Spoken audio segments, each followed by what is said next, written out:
No capítulo anterior. Caramba! Eu até me arrepiei. Ele vai fazer um efeito estilingue. Ele fez o efeito estilingue. Que lindo isso, gente. Que coisa fantástica esses animadores conseguirem fazer isso. Terminou? Fique com o capítulo de hoje.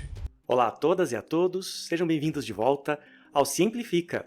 E hoje eu quero mostrar para vocês, novamente, a animação do Alan Becker, Animation vs Physics, que foi... Gente, o que foi isso? É uma obra de arte. Mas agora eu quero falar para vocês sobre a física mesmo. Então, nós vamos assistir novamente. Se você não viu ainda, eu fiz um react pela primeira vez. Eu não tinha visto, eu assisti junto com vocês. E dessa vez eu vou parando porque eu quero mostrar quais são os elementos de física mesmo que aparecem e os erros. Sim, existem coisas fisicamente erradas. E tudo bem. Eu não falo isso de forma alguma para demonstrar algum demérito ao trabalho deles, que é genial. Mas é importante num canal de divulgação científica, de educação científica, que eu mostre para vocês o que está certo e o que não está, para vocês não irem embora para casa impressionados pela animação, carregando um conceito de física errado. Então vamos lá, sem mais delongas, Animation vs Physics, comentado por um físico de partículas. Bom, a animação começa, na primeira vez que eu assisti, eu achei que era o Big Bang, mas não é. Eu entendi depois qual é a ideia. Então, olha, spoilers, tá? Nós vamos até o final e eu vou explicar por completo.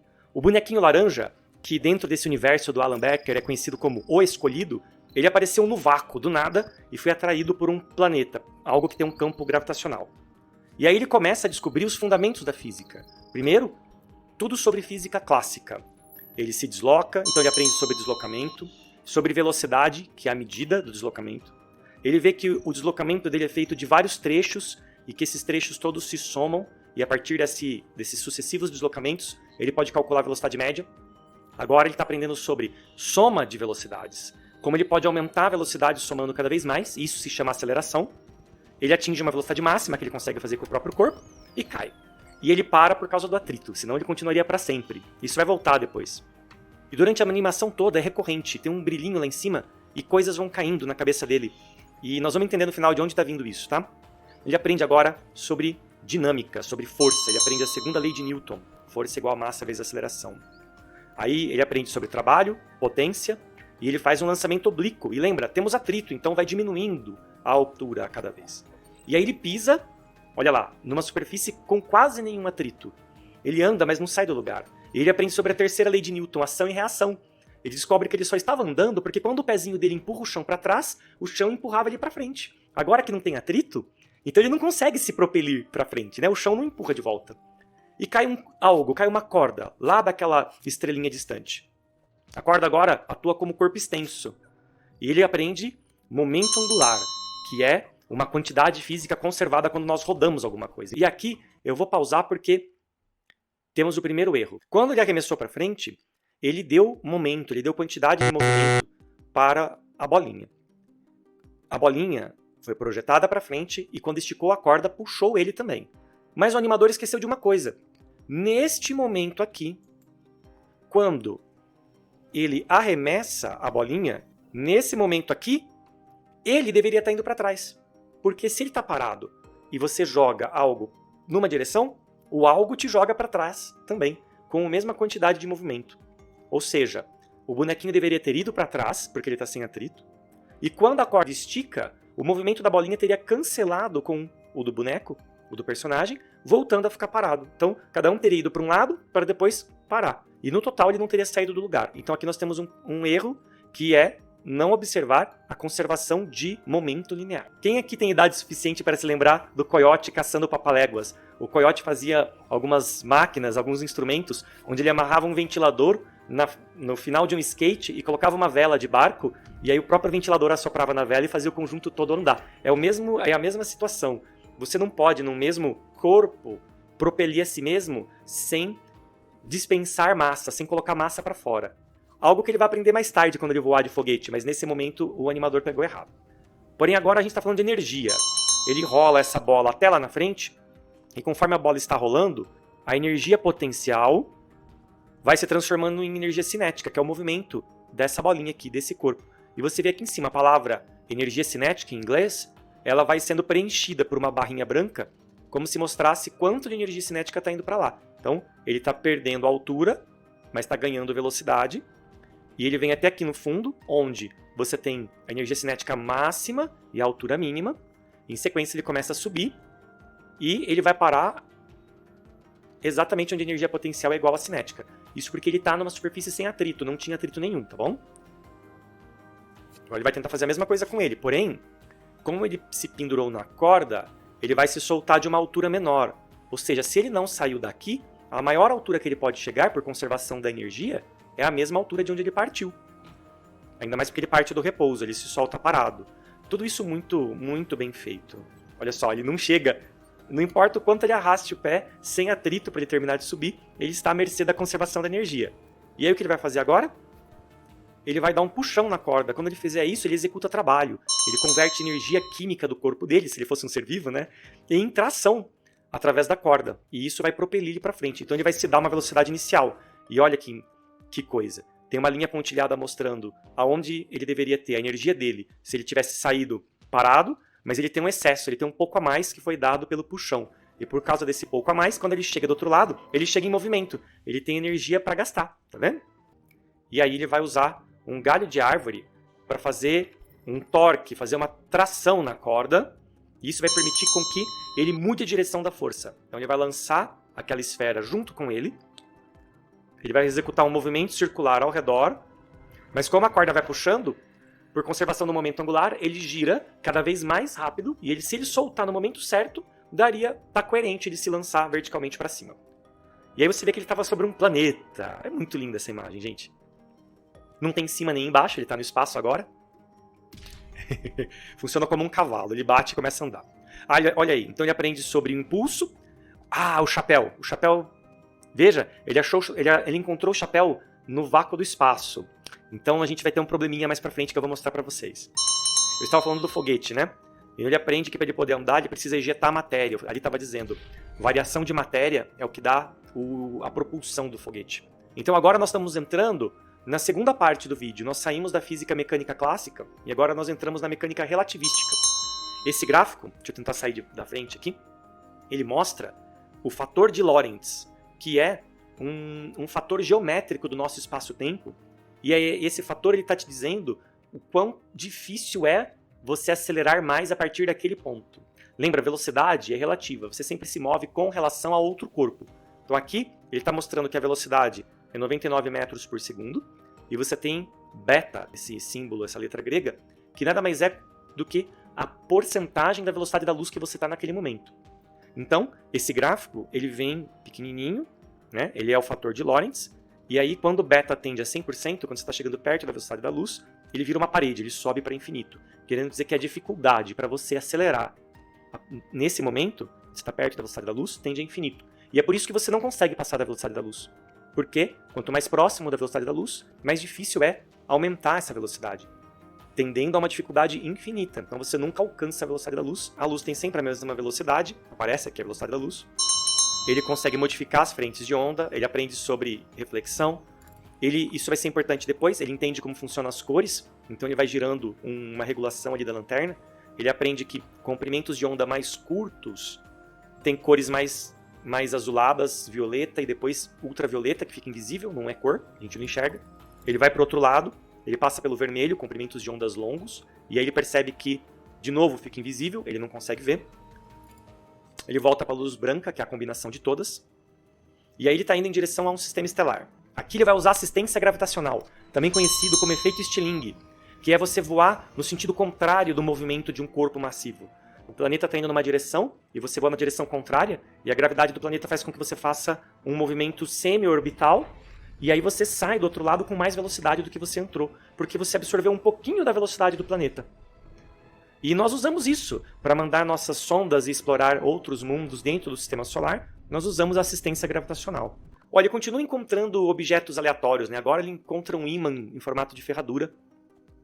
Mas ele se soltou do foguete. Mas pela primeira lei de Newton, pela lei da inércia, descoberta na verdade por Galileu, ele continua se movendo na mesma velocidade e agora ele se atrai para colar no foguete. Ele encontra uma barra de ferro E agora ele faz uma coisa muito legal, aparece muito rapidamente esses anéis. Eu vou falar daqui a pouco sobre os anéis magnéticos. Mas antes de chegar nos anéis magnéticos, ele vai magnetizar a barra de ferro. Então, se você prestar atenção aqui do lado, ele mostra uma ampliação da barra, mostra pequenos ímãs, pequenas barrinhas que representam os domínios magnéticos dentro do material metálico. E, com o ímã externo, ele vai alinhando os ímãs internos, fazendo com que a barra também se magnetize. Agora a barra é um ímã. E ele faz um solenoide de 2 voltas, aparece ali N igual a 2. Ele conecta o ímã e, na verdade, não está muito coerente a partir daqui. Então, aqui a gente entra numa parte de eletromagnetismo clássico que tem alguns erros. Ele precisaria de uma corrente elétrica para poder fazer o solenoide virar um ímã, criar esse campo magnético ao redor. Ele não tem uma corrente elétrica. Ele coloca de uma forma como se o solenoide, que é a espira, tivesse ampliado o ímã da ferradura. Não funciona assim. Depois que ele usou o ímã da ferradura para imantar a barra de ferro, o campo dos dois permaneceria o mesmo, tá bom? E esse é o grande problema daqui para frente. É a questão dos ímãs permanentes. Então, o que ele quis fazer aqui? Ele quis demonstrar a lei de Lenz, que é a lei da indução magnética, onde você pode produzir um campo magnético com um campo elétrico variável, ou vice-versa. Produzir um campo elétrico através de um campo magnético variável. Nós utilizamos isso, dessa forma, para acelerar partículas. Então, nos aceleradores de partículas, nós temos cavidades de ressonância, que são, eu vou tentar colocar uma imagem, mas são tubos metálicos que formam um campo elétrico e magnético dentro, então eletromagnético, variável. E aqui é que está o pulo do gato, o proverbial pulo do gato. Não dá para fazer o que ele vai fazer aqui com campos magnéticos estáticos. Precisa ser campo variável. Então o que ele vai fazer? Vai fazer uma aceleração como se fosse um portão estelar, né? Um Stargate, que seria esse modelo de aceleração interplanetária, mas ele, infelizmente, está fazendo com campos estáticos, tá bom? O correto seria o campo magnético ligar e desligar. E dá para entender por quê? Porque, na verdade, quando você está passando dentro de um anel, ele te atrai primeiro, e quando você passa por ele, ele te atrai de volta, para trás, né? Então você tem que pelo menos desligar o ímã por onde você passou, para ele não te atrair de volta. E ligando e desligando cada um deles, pelo menos. É bonito, é uma alegoria física, porém essa parte, infelizmente, a física tá bastante errada. Mas agora não. Agora ele está acelerando através de um sistema estelar, ele viu uma nebulosa, um cometa, e ele começa a sentir efeitos relativísticos. Então, a velocidade dele com relação ao ponto de origem e aos corpos que ele está passando está tão grande que ele começa a ver alguns efeitos que você só perceberia em altíssimas velocidades. Que efeitos são esses? Está escrito aqui em inglês, a dilatação temporal e a contração espacial. Então ele começa a ver o universo, quando ele olha para frente, ele começa a ver mais e mais do seu campo de visão. Ele consegue ver, inclusive, objetos que estão ligeiramente atrás dele, sendo projetados para frente dele. Então é como se o universo comprimisse na direção dele e ficasse mais azul, porque a luz que está vindo dos objetos distantes, quando você está indo em direção a ela, você ainda vê com a mesma velocidade, mas você encontra as ondinhas da luz com mais frequência. Então você tem essa visão de que toda a luz está com frequência aumentada. E o que ele aprendeu na lanterna agora há pouco? Que quando você aumenta a frequência da luz, ela fica mais azulada, e quando você diminui, ela fica mais avermelhada. Nós chamamos isso de deslocamento para o azul e deslocamento para o vermelho. E é justamente o que ele vê. Quando ele olha para trás, ele vê tudo ficando avermelhado e para frente tudo azulado. E aí, ele está se movendo, na verdade, com tanta velocidade que está permitindo a ele se deslocar da galáxia de origem, então ele saiu da galáxia dele, em direção a uma galáxia distante, mas que não é qualquer galáxia.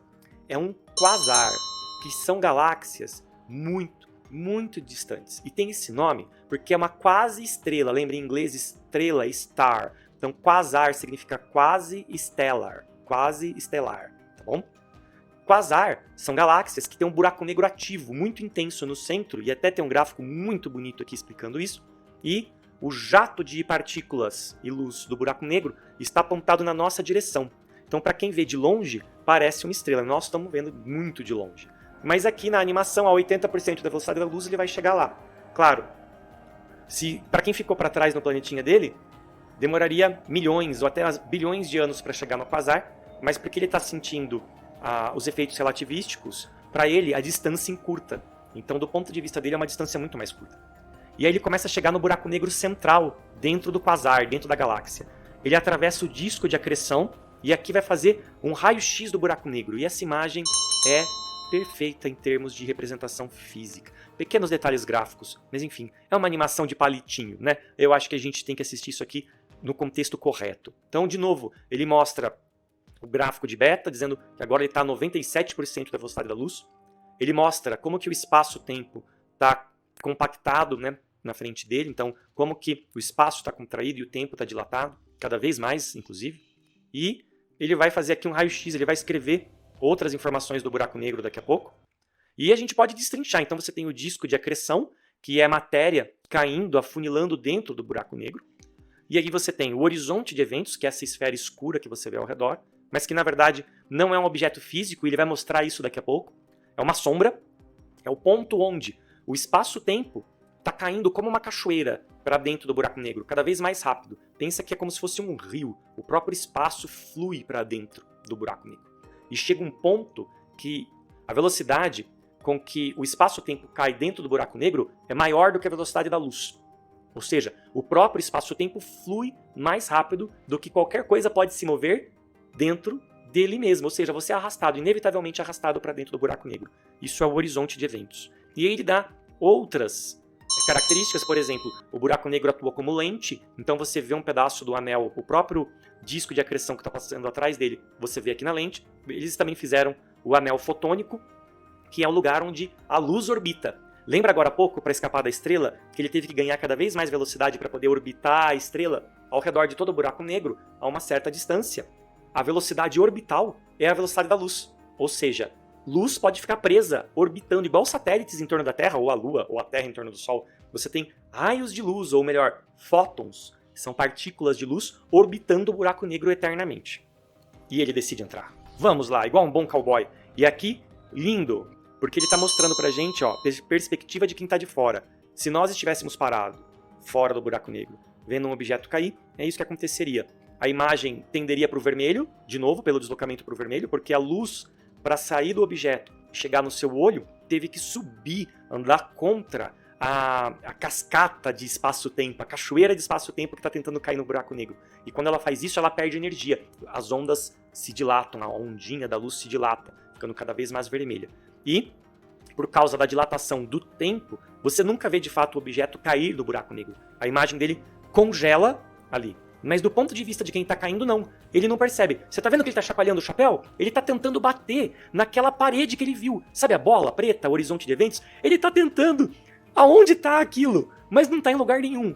O horizonte de eventos do buraco negro é uma ilusão para quem está de fora. Quando você está em queda livre, indo em direção, ele simplesmente não existe. E aí começa a aparecer um outro fenômeno agora. Um fenômeno gravitacional intenso do buraco negro. Que é o horizonte de eventos, ele vai te engolindo. Ele passa por trás de você e quando você olha para trás, você vê o universo ficando para trás e afunilando atrás de você. Porém, aqui nós também temos algo, também tem alguma coisa errada. A imagem do buraco negro não deveria mais estar ficando vermelha. Inicialmente sim, né? Depende da distância que você está do horizonte de eventos. Você está acelerando em direção ao buraco negro, então o universo está ficando vermelho para trás, mas em algum momento esses fótons que estão te acompanhando, eles estão caindo junto com você. Eles estão ganhando mais energia. Então, foi a decisão que ele fez de animar dessa forma. Tá? Mas olha, o universo todo vai virando um pontinho atrás dele, mas nesse momento não deveria mais ser vermelho. Mas tudo bem, vamos relevar. Olha lá, a maçã voltou. Aconteceu alguma coisa. Ele pegou a maçã, mas a verdade é o que está acontecendo? Ele está chegando muito perto da singularidade central. E aí, o desvio das linhas do espaço-tempo, né, as linhas geodésicas, foi compactificando ele. Então a gente descobre que esse buraco negro, na verdade, não é qualquer buraco negro. Ele é um buraco negro em rotação. Não aparece o nome aqui, mas é um buraco negro de Kerr. E são buracos negros que... Todo buraco negro, na verdade, tem rotação, porque ele veio de uma estrela, provavelmente, ou ele veio da fusão de outros buracos negros, então eles têm rotação. Isso significa que, além daquele ponto sem retorno externo do horizonte de eventos, ele tem um segundo interno. E esse ponto de não retorno interno permitiria, em princípio, que se você não cruzar esse segundo, se você ficar entre os dois, permitiria que você, de alguma forma, saia do buraco negro, mas nunca pelo mesmo lugar onde você entrou. Isso é bastante especulativo ainda, tá? mas entre outras coisas, a singularidade, que mostra ali como um pontinho, de um buraco negro que roda, ela é um anel, não um ponto. Mas não vai mostrar isso na animação. Mas o que acontece aqui é uma liberdade artística, porque de todas as áreas da física, ele ainda não explorou a física quântica, ele vai fazer isso agora. Então, ele está fazendo o personagem encolher com relação à maçã. Ele está usando a maçã como referência, para você ver o personagem encolhendo cada vez mais. Então, ele sai com uma célula, ele encolhe com relação à célula da maçã. Você vê o núcleo, você vê o DNA, você está nas moléculas, aí você tem as pontes de hidrogênio, o orbital eletrônico, você cai no próton, tem a composição do próton, e isso é muito legal porque a composição do próton está correta, inclusive o fato de que, apesar do próton ser feito de 3 partículas chamadas quarks, então vou tentar voltar só um pouquinho, quark up, quark down, né? Isso aqui é o que faz um próton. Então, para quem não sabe, o próton é um mini átomo, o próton e o nêutron, eles são feitos de outras coisas. E nós temos quarks que são chamados quarks de valência, que é o que dá a característica da partícula, mas na verdade existem outros quarks que podem aparecer e desaparecer dentro do próton, e ele mostra um par quark e antiquark formando, e neutrinos, né? Que são partículas subatômicas que eu estudo. E ele vai diminuindo, diminuindo, diminuindo. E aqui eu quero fazer uma pausa para dizer, desse momento em diante é física especulativa. Daqui em diante ele não vai assumir mais uma mecânica quântica que nós aceitamos como completa, que é a mecânica quântica vigente e tal. Agora ele vai para uma versão da mecânica quântica que ainda é hipotética. E é errado falar que é teórico, porque teorias físicas são conceitos de física já comprovados. Isso aqui não tem nada de comprovado mais. Então ele saiu do nosso universo, ele cai por esse tubo que veio da singularidade do buraco negro, do lugar onde ele furou o universo e saiu. E ele encontra outro bonequinho, ali embaixo aparece a equação de Schrödinger, e você vê que ele está na base do espaço-tempo. Tem cordinhas flutuando de um lado para o outro, são as supercordas. E eu gosto que do espaço-tempo estão subindo cordinhas também. O próprio espaço-tempo é feito de cordas, de acordo com essa hipótese das supercordas. Supercordas não é uma teoria, porque ela tem zero comprovação. Teorias são somente coisas que têm comprovação. Então ele aprende ali que o espaço-tempo é compactificado, nós temos 3 dimensões espaciais, de acordo com supercordas, existem mais 6 dimensões compactificadas. Caso vocês tenham percebido, ali, olha, o bonequinho é ele mesmo, né? Então, aqui está o spoiler de todos os spoilers. Olha, ele mostra ali o espaço hiperbólico, então isso é uma projeção do universo inteiro dentro daquele disco. Ele mostra o que estava acontecendo antes. Tem 3 versões dele mesmo, prestem atenção nisso. Ele chegou com um chapéu. E olha, mostra que era essa versão dele, dentro do buraco negro, que estava jogando coisas para ele mesmo, lá no começo. Tá vendo? Pega uma supercorda, manipula, dá energia para ela, tem uma corda aberta, uma corda fechada, de novo, tudo isso muito hipotético.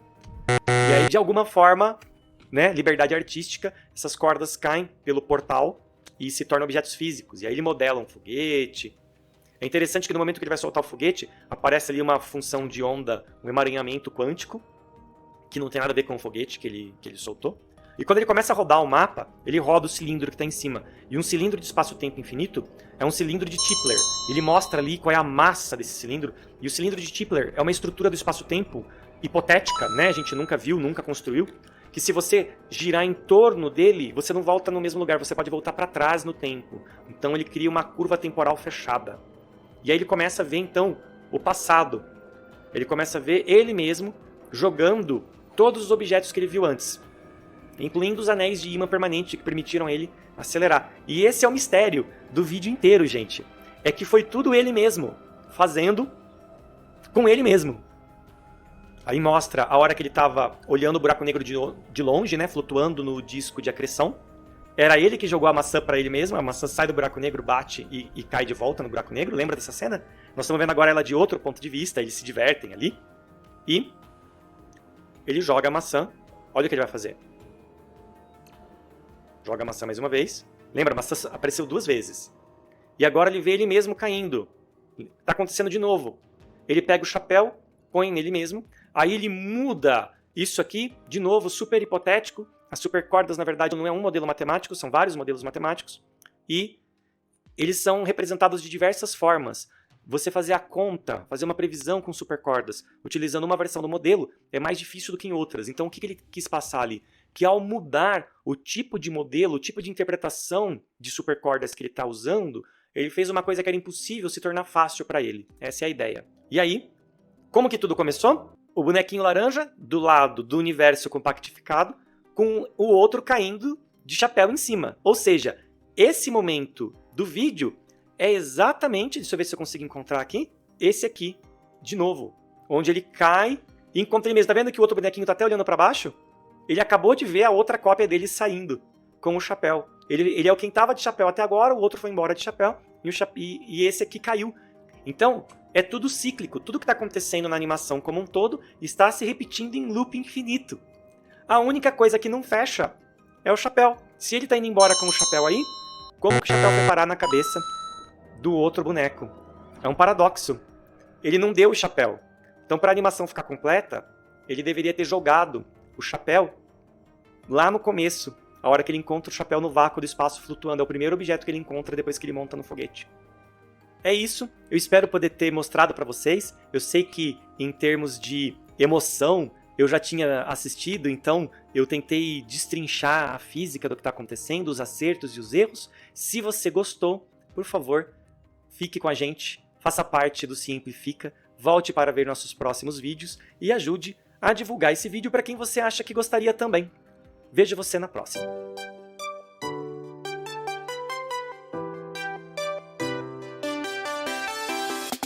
Yeah.